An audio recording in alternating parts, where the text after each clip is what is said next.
I'm Abigail Bowen. And I'm Marissa Avname. And you're watching VNN. I'm Katie Nipper, and I'm here with Nordista Freeze and the minds behind Space Prom. Wow, what an amazing 10 days, right?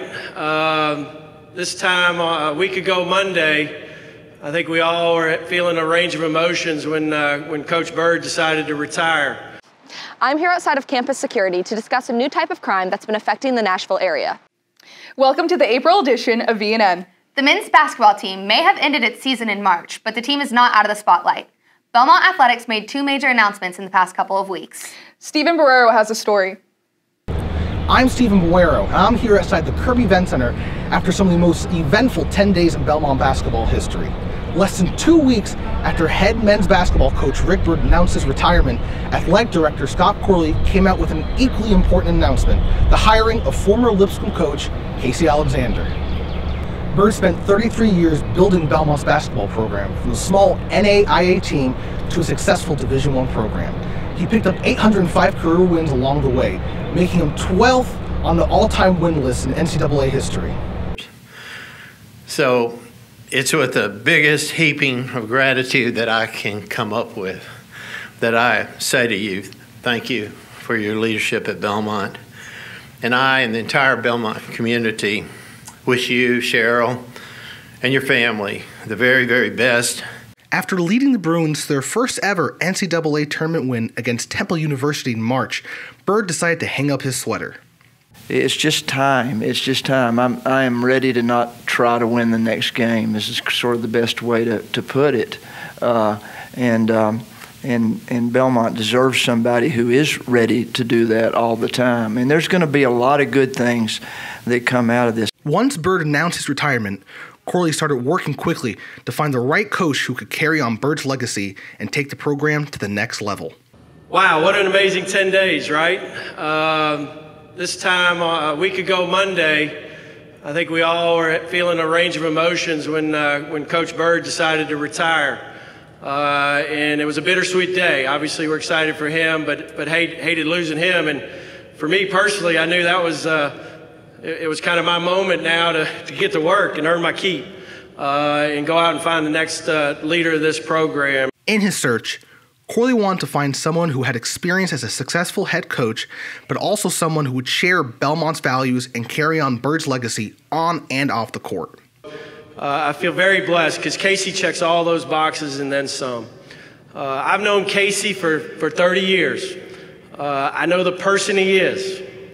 I know the husband he is, and I know the father he is, and he's just an amazing, incredible person of high character, integrity, but also just a natural leader and a winner. Alexander's history at Belmont began long before he accepted his head coaching job. Before coaching at Lipscomb, he spent 20 years with Byrd and the Bruins, first as a player and then as an assistant coach. As I told him on the phone last night, you know, we're going to do everything we can to do this the way that we do it, and it'll be different a little bit. But in my mind, as a guy that spent 20 years with him, learning from him, it's always going to be his program, whether he likes it or not. Expectations are high for Alexander, as Belmont fans and basketball enthusiasts around the nation will be watching to see how he fills Byrd's shoes. You know, they really are the secret sauce of what makes this a great place. They are the ones who, from year to year, even though we lose some and we add some, they're the ones that best reflect the core values of the program. They're the ones that have to choose to believe in that. They're the ones that have to buy in, take ownership, and extend what has become a great basketball program from year to year. You know, I will say this, I'm a lot more excited about coaching them than I am coaching against them. That was not fun at all. For VNN, I'm Stephen Barrero. Thanks, Stephen. Nashville artist Nordista Freeze put on the second annual Space Prom recently. Katie Nipper sat down with Freeze to talk about what the event means to him. I'm Katie Nipper, and I'm here with Nordista Freeze and the minds behind Space Prom.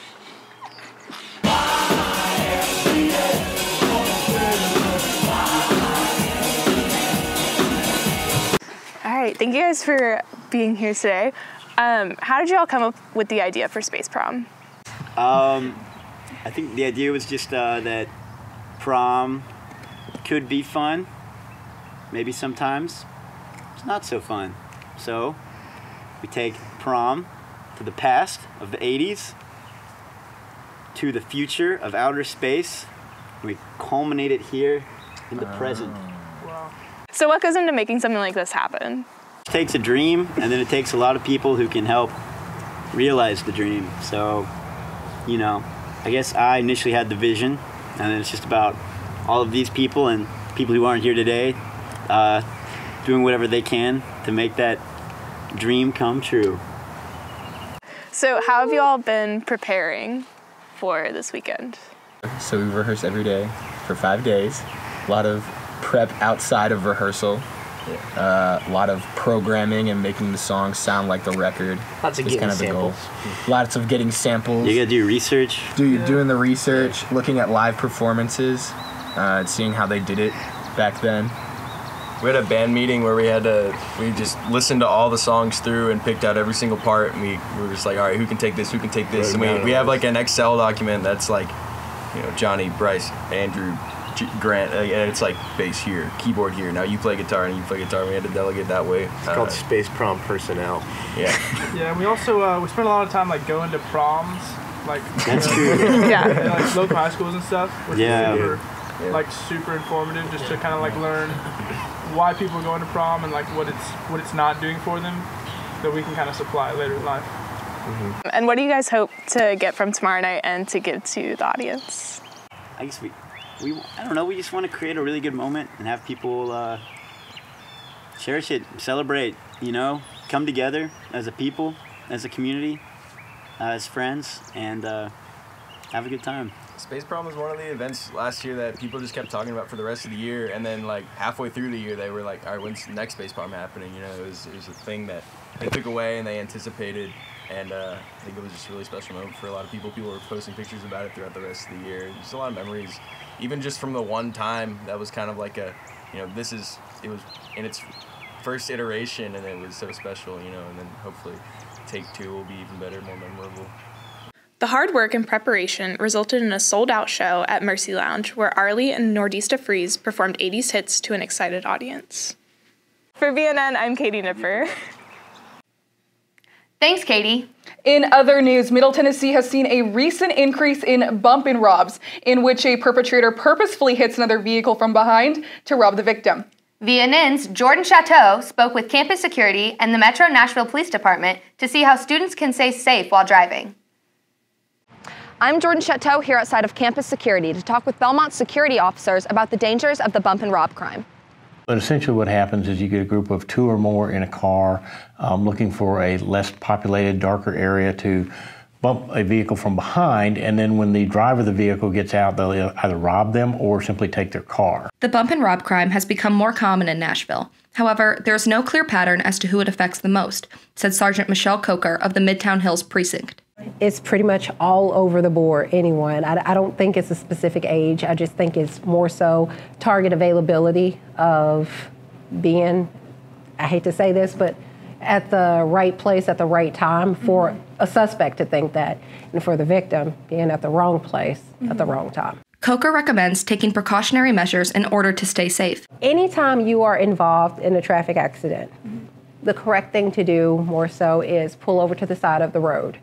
However, you can go ahead and call 911 because sometimes if you leave and get off the road to another location, it can be perceived as leaving the scene of an accident, even though you've left the location to pull over to a safer location. Another safety tip is to stay aware of crime and emergencies happening in the Nashville area, said Cunningham. I think when we talk about off-campus safety, one of the things we would recommend is to suggest people sign up for alerts, follow local news. Most local news has the ability to sign up for whether it's weather alerts or crime alerts or anything that may be of interest. And to just be aware that crime can and does happen in a city as large as Nashville, and to pre-plan for that. Overall, Sergeant Coker suggests that the best way to stay safe is to stay aware of your surroundings at all times. Be conscious of what you're doing. Be conscious of everything around you. try to minimize the amount of time that you spend on your cell phone looking down so you don't make yourself a target. So just practice those simple tips. Take the headphones out, put the cell phones down, focus a little bit more around your surroundings, and you'll pretty much be safe that way. For VNN, I'm Jordan Chateau. Thanks for the great safety tips. You may have seen some construction going on at the library. Belmont just finished installing a new art collection that is now open to the public. I'm Nicole Brown, and I'm outside of the Lila D. Bunch Library, where they've recently renovated the lobby and added the Frederick Hart Museum. Really and truly, I would say that the story started in 2004. Frederick Hart had passed away 5 years earlier, and Belmont hosted the largest exhibition of his work up to that point. His widow, Lindy, started thinking that she really wanted to recreate his studio, and she wanted to be able to keep his memory alive that way. The Frederick Hart Studio Museum opened its doors at the end of March. The museum includes sculptures and other personal artifacts from Hart's studio. So the museum here in the library is a complete recreation of his studio as faithfully as we can get it, using photos that were taken shortly after his death and the visual eyes of his friends and family members. We've worked to recreate that studio as thoroughly as possible so that when you as the visitor comes in, you get this experience of who he was. Inside the museum, visitors can find everything from unfinished clay workings to large sculptures and plaster models of Hart's most famous works. Easily the most notable work for Frederick Hart is Ex Nihilo, which he completed for the National Cathedral in Washington, D.C. in the mid-1970s. The museum also includes the plaster models of Jimmy Carter's statue for his presidential library in the Three Soldiers, which can be found at the Vietnam Memorial in D.C. But the museum isn't the only new addition to the library. The construction created an opportunity for another part of the library to be revamped, said Sue Mazzaros, the Director of Library Services. The addition of the Hart Studio, a lobby renovation has happened, and we've added 49 seats to the library. Mazzaros wants people to see the library in a new way.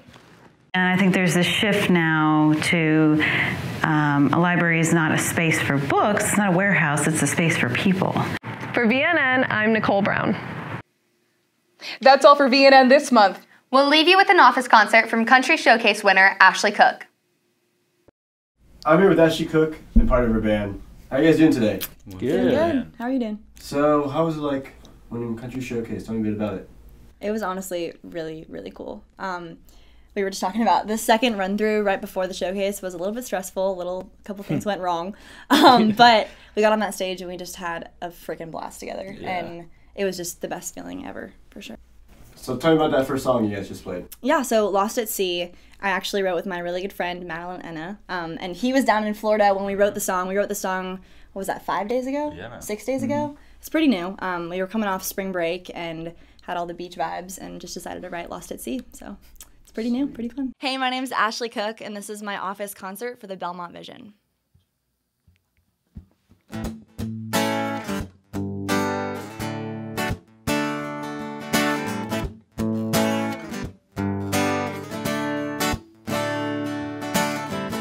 Something about the way the hair falls in your face, yeah.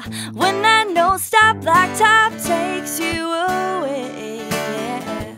Ain't no better way to shake off yesterday. Banana boat and $5 shades. So hop in the Jeep, climb in the backseat, ooh, ooh. Strip it on down, kick up your bare feet, ooh, ooh. With a little bit of shine and a little bit of time, we got all we need. Yeah, if you wanna know where you can find me, well baby, I'm lost at sea. Thanks for tuning in to our last broadcast of the 2018-2019 school year. Be sure to join us in the fall here on VNN. Yeah, feels like summertime, it never really ends. And when those stars